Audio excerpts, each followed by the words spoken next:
আসসালামু আলাইকুম ওয়া রাহমাতুল্লাহি ওয়া বারাকাতুহু।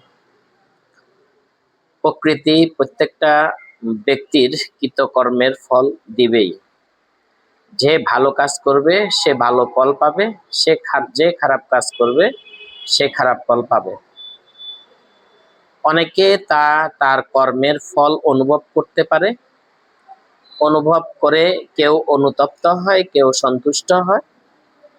আবার অনেকে তা না বুঝে প্রকৃতিকে দোষারোপ করে।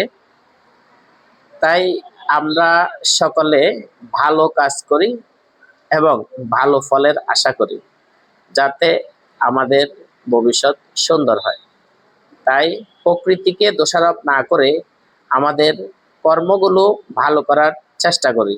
ভালো কর্মের ভালো ফল আসবে ইনশাআল্লাহ। আসসালামু আলাইকুম ওয়া রাহমাতুল্লাহি ওয়া বারাকাতুহু।